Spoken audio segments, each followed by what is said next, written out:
यकीनन हम बहुत इज्जत करते हैं मंगल पांडे की। हम कभी भी उनकी कुर्बानियों को नहीं भूलेंगे, ना उसको रागा जाने देंगे। मगर मोदी जी, पूर्वांचल की सरजमीन पर आपकी जबान से डॉक्टर मुख्तार अंसारी का नाम क्यों नहीं निकला? डॉक्टर मुख्तार अंसारी ने भी अंग्रेजों के खिलाफ लड़ाई लड़ी। तुम्हारी जबान से मुख्तार अंसारी का नाम इसलिए नहीं निकलता क्योंकि मुख्तार अंसारी का वो दादा था। मुख्तार अंसारी का नाम लेते मोदी जी तुम, अच्छा वो नहीं लिए तो चलो।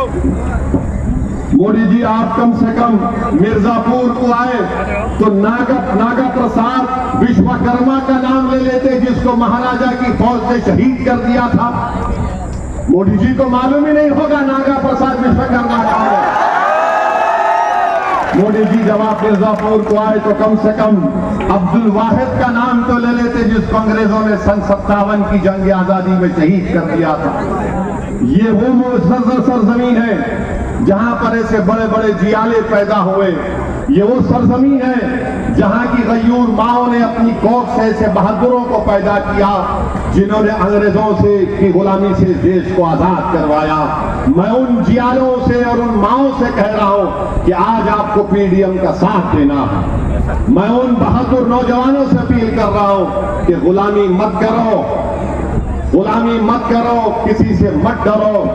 जिंदगी एक ही बार मिलती है, उसको इज्जत से गुजारो, सीना तान कर अपनी जिंदगी गुजारो, अपने हक के लिए रहो। और आपके हक के लिए, आपके जायज मांगों के लिए पीडीएम को बनाया गया है। ये मेरी खुशकिस्मती है कि मैं आज मिर्जापुर की सरजमीन में हूं जहां पर ख्वाजा गरीब नवाज सुल्तान हिंद के बादशाह की कब्र भी है और उसके बाजू में युगियाबाद शरीफ देवी की मंदिर भी है। ये मोदी जी को नजर नहीं आता, देखना नहीं चाहते इन चीजों को मोदी जी और बीजेपी और आरएसएस। तो मेरे अजीज दोस्तों और बुजुर्गों, मेरी आपसे गुजारिश है कि इस भाईचारगी को बरकरार रखिए, इस भाईचारगी को बरकरार रखिए, मोहब्बत को और मजबूत करिए, नफरत का खात्मा करिए।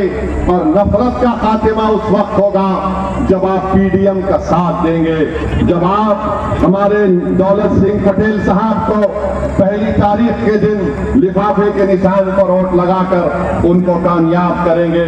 और मैं आपको बताना चाह रहा हूं कि दूसरी तरफ समाजवादी पार्टी है, जो समाजवादी पार्टी का उम्मीदवार है, क्या वो बीजेपी से नहीं आया?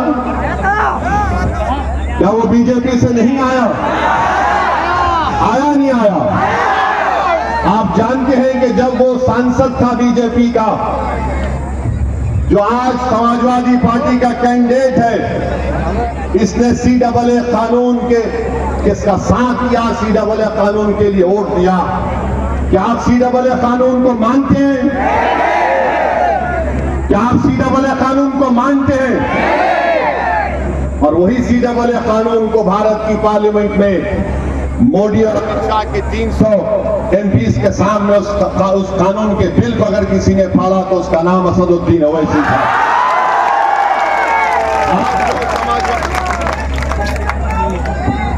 आज जो समाजवादी पार्टी का कैंडिडेट है वो ट्रिपल तलाक के कानून में वोट दिया।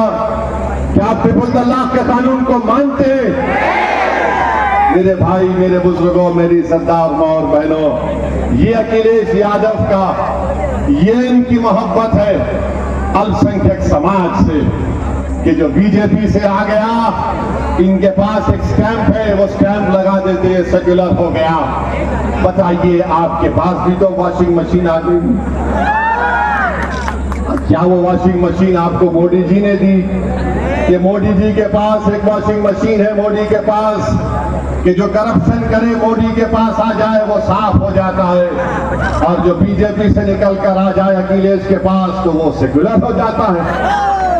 मैं आपको बता रहा हूं, कल अखिलेश यादव एक जनसभा कर रहे थे, इलेक्शन की मीटिंग कर रहे थे, किस मुकाम पर